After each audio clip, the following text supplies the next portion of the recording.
Welcome Math 8. Starting today, we are going to begin our new unit and last unit, which is known as Statistic and Probability. As you may notice, I am changing my format to PowerPoint. The reason being is when it comes to this unit, Statistic and Probability, at least probability has some calculation portion of it, but statistic unit really do not have much of a calculation. It is more of interactive and at the same time more science lesson, if you will, because we're going to talk about precision, accuracy, validity, those kind of part. Today we are starting our first lesson, which is Probability in Society, Part 1. So there will be some portion where we need to write. There will be some portion that we don't have to write. When it comes to something that is more about explanation, I'll put something like this, don't need to write. But other than that, yes, you need to copy a lot of stuff on your blank pieces of paper, which most of you guys will use line note or line paper, something like that. The textbook that I'm going to use for the assignment question or just generic homework question, it will be from Math Makes Sense 9 textbook. Just know that this is not the textbook that you guys have as a hard copy, so I have attached in my Google class. Math 9 Google class, Unit 9 is something that you need to download. The format of this entire unit, online portion at least, will be PowerPoint slide. And material, like I said, is line note, textbook, pencil eraser, highlighter. You do not need textbook for today's lesson, by the way. There will be no work booklet in this unit, so no smart note booklet. When you watch this video, I want you to focus on a few things. If I do classroom questions, please write down some of the questions and some of the notes that you will see in this video. And always do the homework question that I assign so that you don't fall behind on the next day lesson. And since this is online video, you can pause the video whenever it is necessary. Every day you will have some kind of my instruction video, generally maximum 20 minutes. Probably the day 3 lesson will be a little longer than the first video and second video, but just for the heads up. And YouTube video will be shared whenever that is necessary as a supporting video. It should be within 5 minutes or plus minus some minutes from 5. So have that in your mind. Whenever I post both of the video, you have to check both of them. Homework will be given daily, most of the time from textbook, which is what I mentioned before, Math Makes Sense 9 textbook. If I don't post it, then it will be posted in this video. So you can pause it again and then copy it and then do some of those questions. Time to time, you will have some kind of assignment or project. If we come back after the 2 week from quarantine time or online time period, then we may do assessment during those time when you come back to school, but not this online time.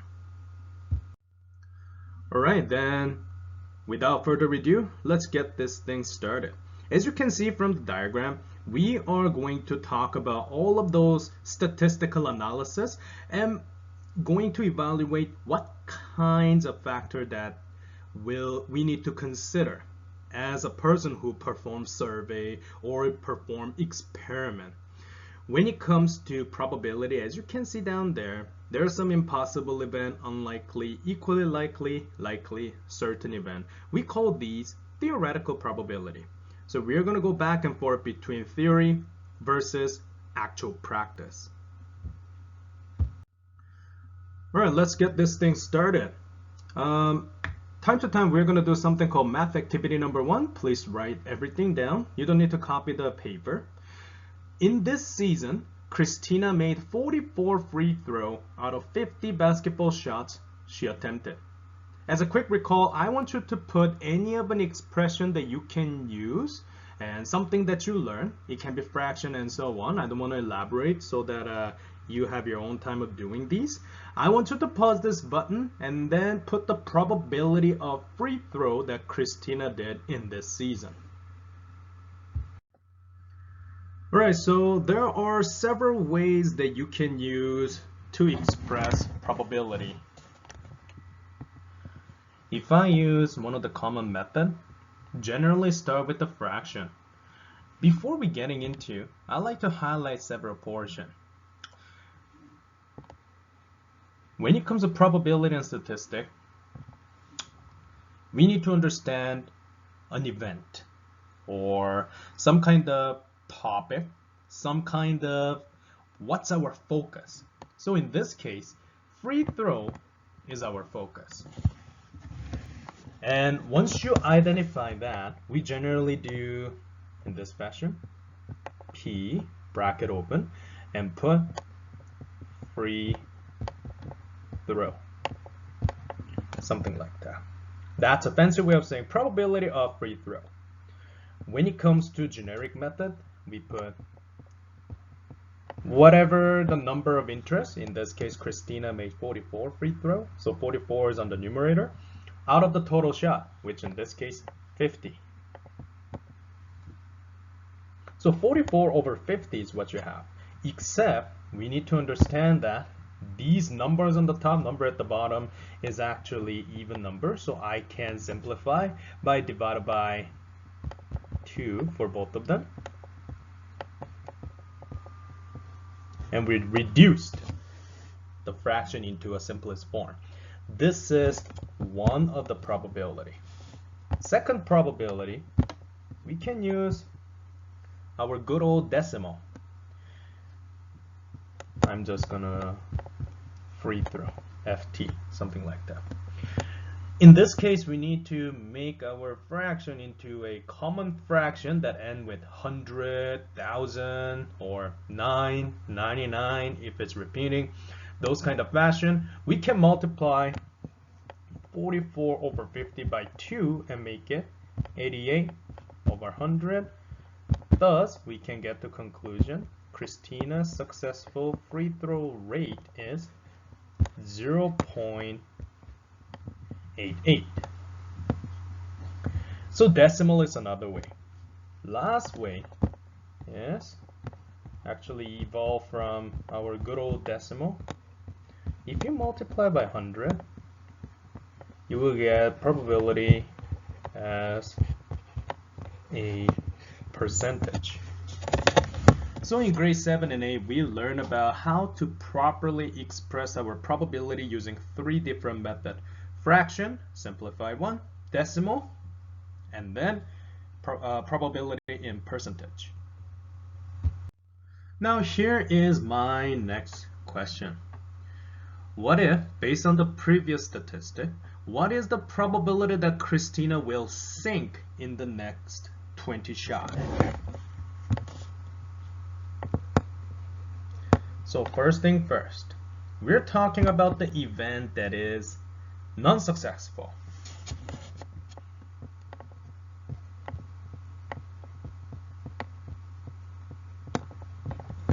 For the next 20 shots. If you think about just pure probability situation, here's what I'm going to use. We learned that 88% chance was a successful rate, which was 88 out of 100. So if you just look at the next 20 shot situation, you can actually use up the ratio too. What I mean by that is 88 successful rate was happened out of total 100, which is equal to, I don't know how much of a shot that will happen as successful rate out of 20. You can deal with that good old grade 8 rate method. Then in that case, we can connect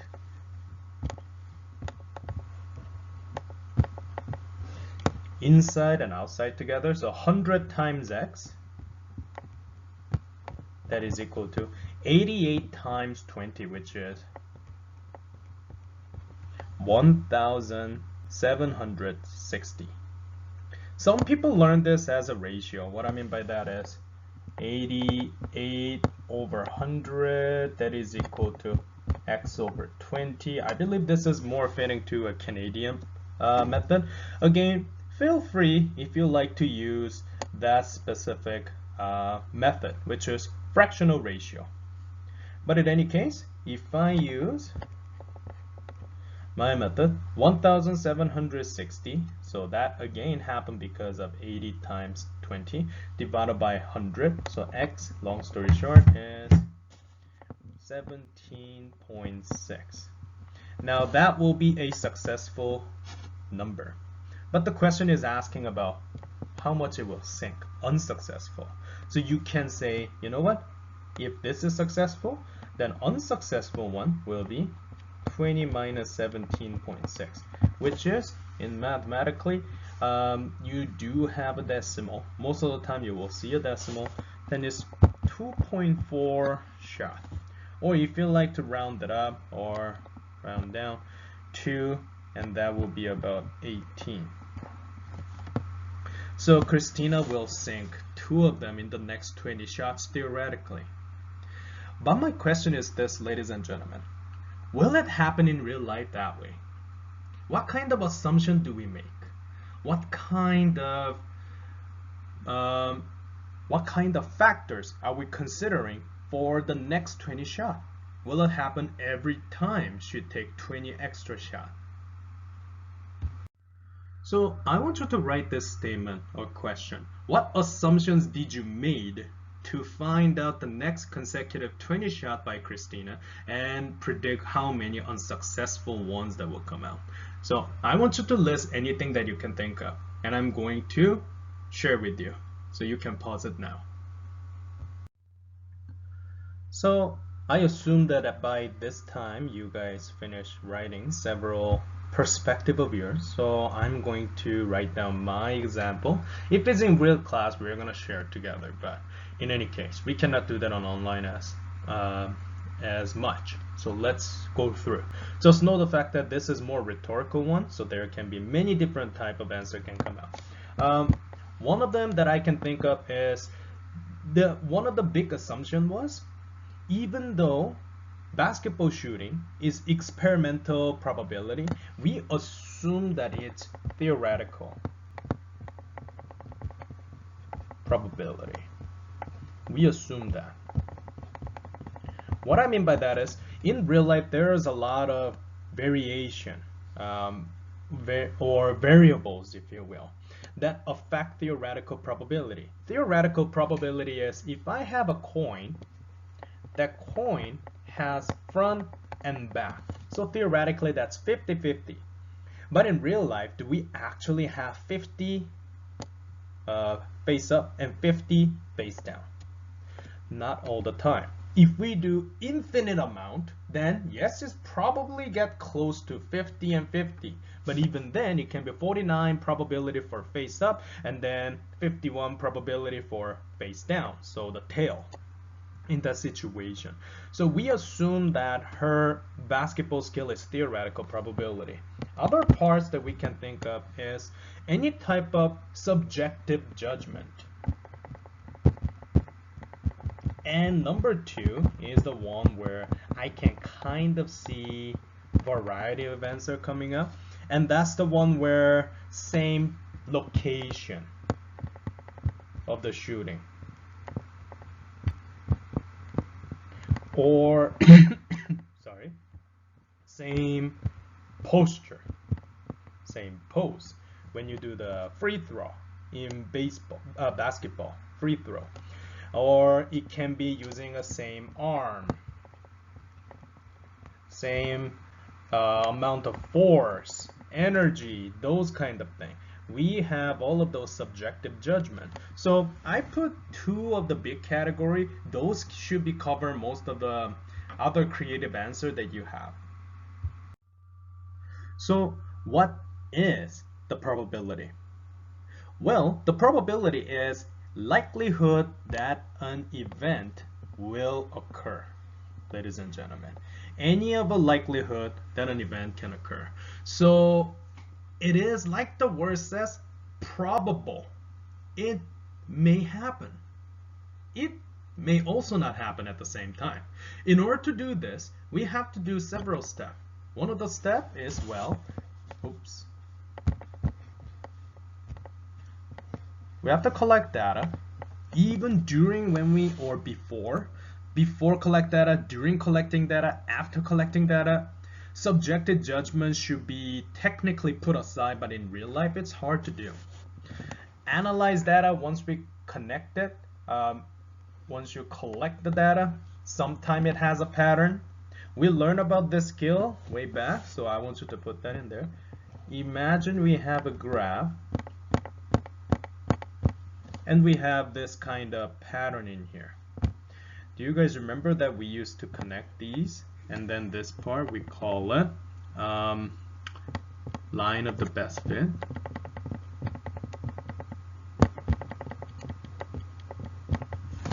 Line of best fit.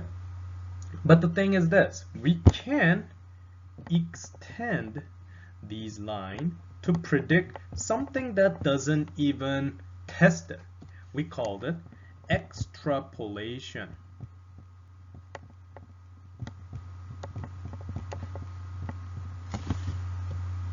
This is what statistic and experimental data suggest us if we know the pattern. And that's the one that you see time to time, R value, when it comes to COVID case numbers and statistic that our government does. In fact, any of the government in any place on earth are doing that right now. And like what I said, this extrapolation is more about prediction for the future. I want you to write this question. Meteorologists study past weather data to predict future conditions. It is reported that a 40% probability of snow is expected tomorrow. If they study 250 daily data, how many days of snowing days do you expect to be in the data? So this is the part where we are going backward. We have a probability. We are trying to find how many of actual absolute data that support that probability. So pause the video. I want you to write down, and calculation will show up right next. So the probability of snow, let's start from there. Probability of snow was turned out to be 40%. You can change it back to 0.40. Because the thing is, if I do 0.40 and if I use the way that you guys probably learned using fraction ratio, you can find that 0.40 is actually 40 over 100. And if they study 250 daily data, that's how much in total. And all you need to do is find out the x. And if I recall from you guys, last year you guys learned in this way, huh? So 40 times 250 is equal to 100x.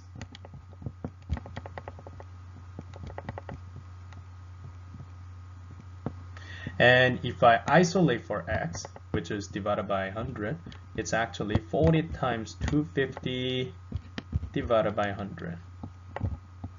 Thus, x, if I punch these numbers in a calculator, that's 40 times 250, which give you 10,000. Divided by 100 is literally giving you 100 expected snowy day from that data to support my probability 0.40. Now again, as I mentioned, you know, meteorologists, their prediction may not always be truthful all the time. And sometimes subjective judgment plays a huge role, even though, funny thing is, math and science needs to be objective as possible, serve as a tool, and it should not have a subjective judgment. But again, it still exists. So let's think about our situation in here. Flipping a coin. This simple event does not have to have subjective judgment. Because, like I said, when it comes to front and tail, it's always 1/2, 1/2 in the end. There's no coin that have a third side. Some people say between front and tail. Those are very unlikely event. So it's sometimes if that happens, so coin, if you flip it and then happen to stand on the side, neither front, neither tail, those are generally an outlier. Despite the theoretical probability, you may feel strongly toward a certain event. And that is what happened in science and social.